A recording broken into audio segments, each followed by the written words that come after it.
እድሜያችሁ እየጨመረ ሲሄድ እይታችሁ እየደበዘዘ ወይንም ደግሞ የአይናችሁ ህመም እየጨመረ ሄዷል? ሰላም ጤና ይስጥልኝ ውድ የቻናሌ ቤተሰቦች እንደምን አላችሁ? እኔ በጣም ደህና ነኝ።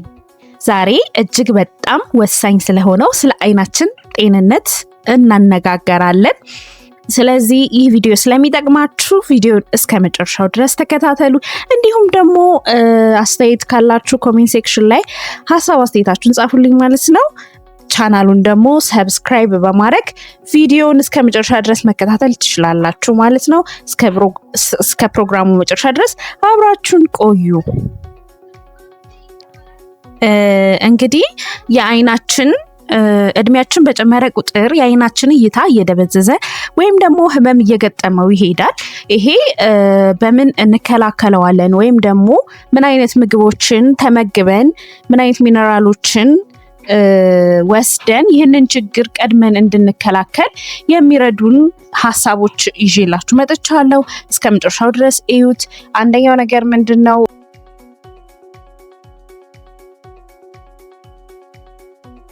ዚንክ ነው። ዚንክ እንግዲህ የመጀመሪያውና ዋነኛው ነው። ዚንክ ቫይታሚን ኤ ከጉበታችን ተነስቶ ወደ አይናችን እንዲደርስና ሜላኒን የተባለውን ተከላካይ ቀለም እንዲያመርት ይረዳል። ይህም አይናችንን ከአልትራቫዮሌት ጨረር ይከላከልልናል ማለት ነው። እና ይሄን ዚንክ የት እናገኛለን ለምትሉ ሰዎች ጥሬ ስጋ ውስጥ እናገኛለን፣ የዱባ ፍሬ ውስጥ እናገኛለን፣ ለውዝ እና ደግሞ ጥራጥሬዎች ውስጥ እናገኛለን ማለት ነው። ሌላው እና ሁለተኛው ነገር ሲሊኒየም ነው። ሲሊኒየም ነው። ይህ ሚነራል እንደ አንቲኦክሲደንት በመስራት ነው የሚያገለግለው ማለት ነው። አይናችን ውስጥ ያሉ ሴሎች እንዳይጎዱ ነው የሚከላከለው። በተለይ ይሄ ላይን ግርዶሽ ወይም ደግሞ ካታራክት ለምንለው ተጋላጭ እንዳንሆን ይረዳል ወይም ደግሞ ይቀንስልናል ችግሩን ማለት ነው። እና ትልቅ ሚና ያለው ነው ሴሊኒየም የምንለው ንጥረ ነገር። ይሄ ሴሊኒየም ንጥረ ነገር ከየት ማግኘት እንችላለን? ምን ውስጥ ማግኘት እንችላለን ለምትሉ ሰዎች ደግሞ እንቁላል ውስጥ፣ እንደዚህ የባህር ምግቦች፣ እንደዚህ የዶሮ ስጋ የመሳሰሉት እነዚህ ውስጥ ሴሊኒየም ስላለ እነዚህ ምግቦች መመገብ ያስፈልጋል ማለት ነው። ሌላውና ሶስተኛው ነገር ምንድነው? ማግኒዥየም ነው። ማግኒዥየም በአይናችን ውስጥ ያለውን የደም ዝውውር እንዲያስተካክል ነው የሚያደርገው።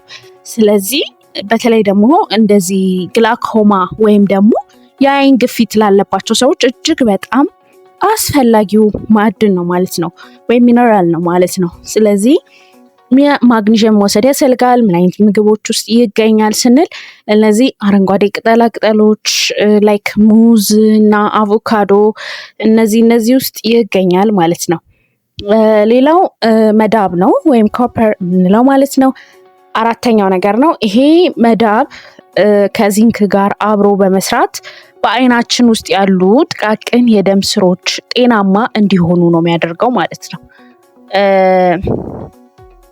ያው ዚንክ ብቻውን ሲወሰድ የመዳብ እጥረት ሊያመጣ ስለሚችል ሁለቱንም ማመጣጠን ይገባል ወይም ደግሞ ያስፈልጋል ማለት ነው። ስለዚህ ኮፐር የት ይገኛል ስንል ወይም ደግሞ ይሄ መዳብ የት ይገኛል ስንል ጉበት፣ ሰሊጥ ውስጥ እና ደግሞ ብላክ ቾኮሌት ወይም ደግሞ ጥቁር ቾኮሌት የምንለው ውስጥ ይሄ ኮፐር ይገኛል። ስለዚህ ይሄንን አልፎ አልፎ መመገብ ያስፈልጋል ማለት ነው። ሌላው ምንድነው? ካልሲየም ነው። አምስተኛው ነገር ካልሲየም ነው። ካልሲየም ለአጥንት ብቻ ሳይሆን ለአይን መዋቅርም እጅግ በጣም አስፈላጊ ነው። ጥናቶች እንደሚያሳዩት ካልሲየም በአግባቡ ማግኘት እድሜን ተከትሎ የሚመጣ የአይን እይታ መቀነስን ወይም ደግሞ ይሄ ማኩላር ዲጀነሬሽን የሚባለው ነገር ይከላከላል ማለት ነው። ስለዚህ ካልሲየምን በአግባቡ መውሰድ ያስፈልጋል። ኢንዳይሬክትሊ ለአይንም ስለሚጠቅም ማለት ነው። ካልሲየም የሚገኝባቸው ምግቦች እነማን ናቸው ስንል ወተትና የወተት ተዋጽኦች በሙሉ ካልሲየም አላቸው።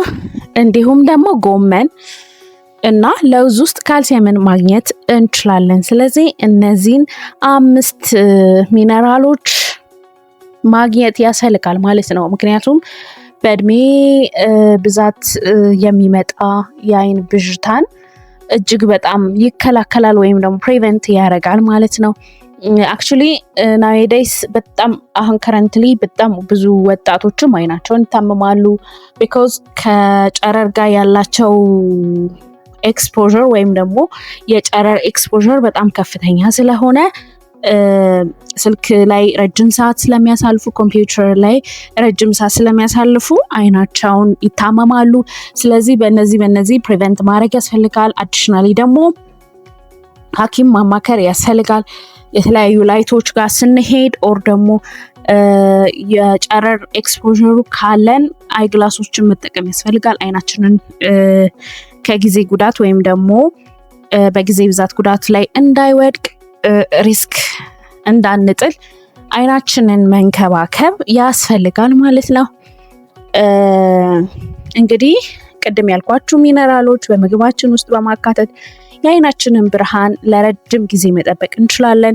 ዋናው ነገር የተመጣጠነ ምግብ መመገብ መሆኑን መዘንጋት የለበትም ማለት ነው። ይህ መረጃ ጠቃሚ ሆኖ ካገኛችሁት ቪዲዮውን ላይክ አድርጉ፣ ለሌሎች እንዲደርስ ሼር አድርጉ።